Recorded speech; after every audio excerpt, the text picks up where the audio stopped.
အားလုံးပဲမင်္ဂလာပါဒီနေ့ March လ4ရက်နေ့ဖြစ်ပါတယ်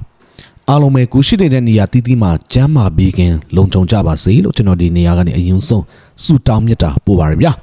ဟုတ်ပြီဒီကနေ့အထိ American နဲ့ Iran ကြားကနောက်ဆုံးရစစ်ရေးသတင်းတွေကိုဒီနေ့မှာအထူးတင်ဆက်ပေးသွားမှာဖြစ်ပါတယ် Next Generation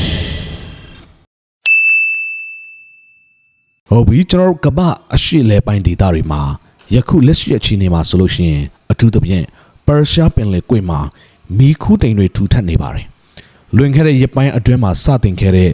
ဒေါသကြီးသောစစ်စင်ရေး Operation Epic Fury ဟာအခုချိန်မှာဆိုရင်ဒေသတစ်ခုလုံးကိုမီးလောင်တိုက်သွင်းနေပါပြီ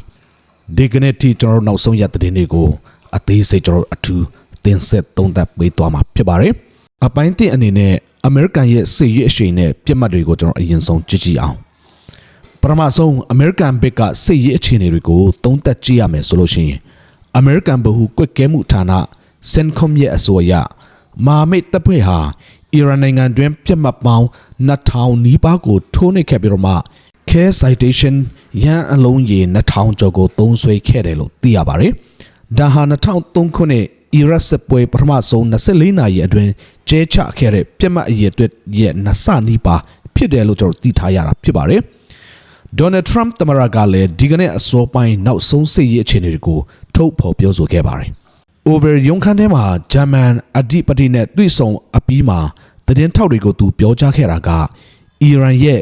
ရေတပ်ရောလေတပ်ပါလုံးဝဖျက်ဆီးခံလိုက်ရပါပြီ။သူတို့ဘာမှမကြံတော့ဘူးလို့အတိအလင်းကြေညာသွားခဲ့ပါတယ်။အထူးသဖြင့်ဥမန်ပင်လယ်အတွင်းမှာအီရန်စစ်သင်္ဘောစစ်တပ်စင်းလုံးနှက်မြုပ်သွားပြီလို့လည်းဒေါ်နယ်ထရန့်ကဆိုထားပါတယ်။ဒါပေမဲ့ခုချိန်မှာအရေးကြီးဆုံးပြစ်မှတ်ဟာစစ်ရေးတပ်ဖွဲ့တွေမဟုတ်တော့ဘူးလို့သုံးသပ်သူတွေကဆိုထားပါတယ်။အစ္စရေးကကွယ်ရေးဝန်ကြီးချုပ်ကပြောကြားလိုက်တာကအီရန်ရဲ့တောင်းကျမ်းသူအုပ်ချုပ်ရေးအဖွဲ့ကခန့်အပ်မဲ့ခေါင်းဆောင်တဲ့တိုင်းဟာခြေမုံရေးပြစ်မှတ်ဖြစ်လာမယ်လို့တတိပေးလိုက်ပါတယ်။ဒါဟာလွင်ခဲ့တဲ့ရပိုင်းကအပြစ်ခံခဲ့ရတဲ့အီရန်ဘာသာရေးခေါင်းဆောင်ချုပ်အာယတိုလာခါမီနီနီယာကိုစစ်ခံမဲ့သူကိုပါပြစ်မှတ်ထားလိုက်တာဖြစ်ပါတယ်။ခါမီနီတည်ဆုံးမှုမှာဒီကခက်တစ်ကဘာမှာလေးချောင်းခါနေသစင်နိုင်ငံခေါင်းဆောင်ကိုလှုပ်ကြံခဲ့တဲ့ပထမဆုံးအဖြစ်ဖြစ်တယ်လို့သုံးသပ်ကြပါတယ်။ဟုတ်ပြီဒုတိယပိုင်းအနေနဲ့အီရန်ရဲ့လက်တုံ့ပြန်မှုတွေကိုကျွန်တော်ကြည့်ရအောင်။အီရန်ရဲ့တုံ့ပြန်မှုကလည်းအားပြိုင်ပွဲရှိနေဆဲဖြစ်ပါတယ်။အီရန်တော်လှန်ရေးအစောင့်တပ် IRGC ကသူတို့ရဲ့လက်တုံ့ပြန်မှုတွေကြောင့်အမေရိကန်စစ်သည်အယောက်650လောက်အသက်ဆုံးရှုံးထားတာဒါမှမဟုတ်ဒဏ်ရာရရှိသွားတယ်လို့လည်းသူတို့ကဆိုထားပါတယ်။ဒါပေမဲ့ဒီကိန်းဂဏန်းကိုအမေရိကန်ဘက်ကပြင်းပြင်းထန်ထန်ငင်းဆိုထားပြီးတော့မှသူတို့ဘက်ကအမေရိကန်စစ်သည်6ဦးသာတည်ဆုံးကြောင်းအတည်ပြုထားပါတယ်။အီရန်ရဲ့ဒုံးကျည်နဲ့ drone တွေဟာအစ္စရေးကိုတာမကပါရှားပင်လယ်ကွေ့တစ်လျှောက်ကအမေရိကန်မဟာမိတ်တွေကိုပါပြစ်မှတ်ထားလာပါတယ်။ဒူဘိုင်းမြို့ကအမေရိကန်စစ်ဝင်ရုံးအနီးမှာ drone တိုက်ခိုက်မှုကြောင့်မီးလောင်မှုဖြစ်ပွားခဲ့ပြီးတော့မှဆော်ဒီအာရေဗျနိုင်ငံရေရမြို့ကအမေရိကန်တိုင်ယုံကိုလည်း drone တွေပစ်ခတ်ခဲ့ပါတယ်။ကာတာနိုင်ငံကအမေရိကန်ရဲ့အကြီးဆုံးစစ်စခန်းဖြစ်တဲ့ El Udi လေတပ်စခန်းကိုလည်းအီရန်ဒုံးကျည်ထိမှန်ခဲ့တယ်လို့ကာတာကာကွယ်ရေးဝန်ကြီးဌာနကအတည်ပြုထားပါတယ်။ဒီတိုက်ခိုက်မှုတွေကြောင့်လေဘနွန်နိုင်ငံက Hezbollah အဖွဲ့ဟာအစ္စရေးကိုပစ်ခတ်လာတာကြောင့်လေဘနွန်ကိုပါစစ်မီးကူးဆက်လာပါတယ်။ဟုတ်ပြီဆက်လက်ပြီးတော့မှအပိုင်း3အနေနဲ့အမေရိကန်လွှတ်တော်အစည်းအဝေးတွေရဲ့သူတို့ရဲ့အမြင်တွေကိုဆက်ကြည့်ကြည့်အောင်ဒီစစ်ပွဲ9ရက်မြောက်နေ့ကိုရောက်ရှိလာတဲ့အချိန်မှာဝါရှင်တန်ကထိပ်တန်းဥပဒေပြုအမတ်တွေက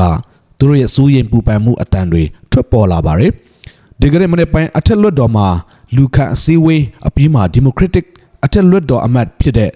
Rush Blumenthal ကသတင်းထောက်တွေကိုခုလိုပဲပြောဆိုသွားပါတယ်ကျွန်တော်ဒီထက်ပိုပြီးတော့မှကြောက်စရာကောင်းတဲ့အခြေအနေမျိုးတစ်ခါမှမရှိခဲ့ဘူးကျွန်တော်တို့ဟာမြေပြင်စစ်တပ်ဖြစ်တဲ့ Boot on the ground ဆိုတဲ့အရာကိုအီရန်စီကိုစီလွှဲရတော့မလို့ဖြစ်လာနိုင်တယ်လို့ကျွန်တော်စိုးရိမ်မိတယ်ဆိုပြီးတော့မှသူကပြောဆိုထားပါတယ်အလားတူပဲနောက်ထပ် Democratic အထက်လွှတ်တော်အမတ် Elizabeth Warren ကတော့ဒီစစ်ပွဲဟာတရားမဝင်စစ်ပွဲလို့ရှုတ်ချခဲ့ပြီးတော့မှ Trump အစိုးရမှာရှင်းလင်းတဲ့စစ်ရေးအစီအစဉ်မရှိဘူးလို့ဆွဆွဲပါတယ်အထက်လွှတ်တော်အမတ်Chris Murphy ကလည်းဒီစစ်ပွဲဟာ American စစ်သည်တွေထပ်မံတည်ဆုံမှုကိုဖြစ်စေနိုင်မယ်လို့တတိပေးခဲ့ပါတယ်။ဒါကတော့လွတ်တော်ကိုယ်စားလှယ်တွေကိုတီးတန့်စင်းရှင်းလင်းပွဲပြုလုပ်ပြီးချိန်မှာပေါ်ထွက်လာတဲ့သူတို့ရဲ့စိုးရိမ်တန်တွေဖြစ်ပါတယ်။အင်ဖြူတော်ကတော့မြေပြင်စစ်စင်ရေးမရှိသေးဘူးလို့ပြောပေမဲ့ ဒီရှင်းလင်းပွဲတွေကပြသနေတာကအခြေအနေဟာလူထုကိုပြောပြထားတာတဲ့ပုံမဆိုးရွားနေတာဆိုတာကျွန်တော်သိလို့ရတာဖြစ်ပါတယ်ဟုတ်ပြီဆက်လက်ပြီးတော့မှအပိုင်းလေးအနေနဲ့ကမ္ဘာစီးပွားရေးရဲ့လှုပ်ခတ်မှုတွေကိုကျွန်တော်ဆက်လက်ပြီးတော့မှကြည့်ကြည့်အောင်ဒီစိတ်ရအခြေအနေနဲ့အတူကမ္ဘာစီးပွားရေးဟာလည်းဆိုးရွားတဲ့ရိုက်ခတ်မှုတွေခံနေရပါတယ်ကမ္ဘာရေနံတင်ပို့မှုရဲ့9ပုံတပုံဖြတ်တန်းသွားလာတဲ့ Hormuz ရေလက်ကြားကလက်ရှိချိန်မှာဆိုလို့ရှိရင်စစ်မစ်ဖြစ်ပွားရာဇုံဖြစ်နေပါတယ်အီရန်ကဒီရေလက်ကြားကိုဖြတ်တန်းမဲ့သင်းမောတွေကိုတိုက်ခိုက်မယ်လို့ချိန်ချောက်ထားတာကြောင့်ရေနံတင်သင်းမောအများအပြားသွားလာမှုရပ်ဆိုင်းထားရတယ်လို့သိရပါတယ်ဒါကြောင့်အမေရိကန်ပြည်ထောင်စုမှာဓာတ်ဆီဈေးဟာ2005ခုနှစ်ကာထရီနာမုန်တိုင်းအပြီးမှာတည့်ရအတွင်းအမြင့်ဆုံးဈေးတက်ခဲ့ပါတယ်အာဆီယစတော့ဈေးကွက်တွေလည်းပြိုလဲခဲ့ပြီးတော့မှထိုင်းနိုင်ငံအပါအဝင်နိုင်ငံအချို့မှာစီချွေတာမှုဝန်ထမ်းတွေကိုအဝေးကနေအလုပ်လုပ်ခိုင်းတဲ့အထိပါဖြစ်လာပါတယ်မြန်မာနိုင်ငံအပါအဝင်အာရှနိုင်ငံပါရှားပင်လယ်ကွေ့ကရေနံအပေါ်မှာမြေခုန်နေရတာကြောင့်ဒီအကျက်တဲရဲ့ဒဏ်ကိုခံစားကြရမှာဖြစ်ပါတယ်ထို့မြမကပဲခရီးသည်တွေကလည်းကြော့မိနေပါပြီဒေသတွင်းလေဆိပ်တွေပိတ်ထားရတာကြောင့်သိန်းနဲ့ချီတဲ့ခရီးသည်တွေပိတ်မိနေပါတယ်အမေရိကန်နိုင်ငံသားတွေကိုလည်းချစ်ချင်းထွက်ခွာဖို့တတိပေးထားပြီးဒေသတွင်းတန်ယုံတွေကိုပါပိတ်ထားရပါတယ်ဟုတ်ပြီအပိုင်းကအနေနဲ့လူထုရဲ့အတန်နဲ့ရှေ့အလားလာတွေကိုကျွန်တော်ဆက်လက်ပြီးမှကြည့်ကြည့်အောင်တကယ်တော့ဒီစစ်ပွဲရဲ့အသေးနှလုံးမှာတော့အယက်သားပြည်သူတွေရဲ့နာကျင်မှုကအကြီးမားဆုံးဖြစ်ပါတယ်တီဟရန်မြို့ခံဘန်ကာဝန်ထန်တူဖြစ်တဲ့ဘီဂျန်ဆူတူတူကသတင်းဌာနကိုဖုန်းနဲ့ခုလိုပဲပြောဆိုခဲ့ပါတယ်ဒါဘယ်လောက်ကြာအောင်စစ်ပွဲဖြစ်နေအောင်မလဲဘယ်မှာခုလုံးစရာနေရာတွေရှိလဲအစိုးရကဘယ်မှာလဲကျွန်တော်နဲ့ဇနီးဟာညတိုင်းမြေအောက်ခန်းထဲမှာပုံနေရတယ်တီဟရန်တမျိုးလုံးလူတူကင်းမဲ့နေတယ်နေရာတကာမီးခုတွေတွေးတွေစွန့်တင်နေတယ်ဆိုပြီးတော့မှသူနာကျင်ခံစားနေရတဲ့စကားတွေဌာနကိုဖုန်းဆက်ပြီးတော့မှသူပြောဆိုခဲ့ပါတယ်အီရန်နိုင်ငံတောင်ပိုင်းမီနာမြို့မှာတော့မင်္ဂလိကျောင်းဘုံကျဲခံရလို့ကျောင်းသူတွေအများပြားတည်ဆုံခဲ့ရတဲ့အတွက်လမ်းမတွေပေါ်မှာလူအုပ်ကြီးကငိုကြွေးနေကြရပါတယ်အချို့အီရန်ပြည်သူတွေဟာ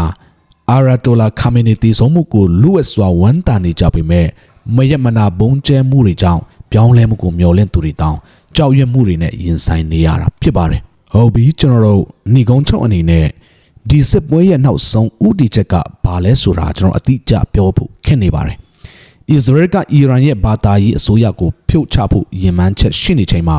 အမေရိကန်ကတော့တရားဝင်ပြောကြားချက်အရအီရန်ရဲ့စစ်ရေးစွမ်းရည်ကိုဖျက်ဆီးဖို့ဖြစ်ပါတယ်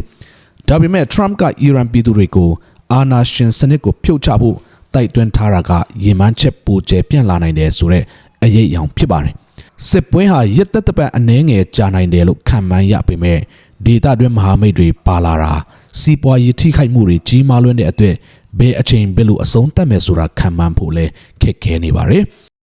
ဟုတ်ပြီအားလုံးကိုကျေးဇူးတင်ပါတယ်ဒီကနေ့နောက်ဆုံးရသတင်းတွေကိုဒီလောက်နဲ့ပဲကျွန်တော်အဆုံးသတ်ပေးပါရစေနောက်ဗီဒီယိုအသစ်မှာအားလုံးပြန်လည်ပြီးတော့မှဆုံကြရအောင်နော်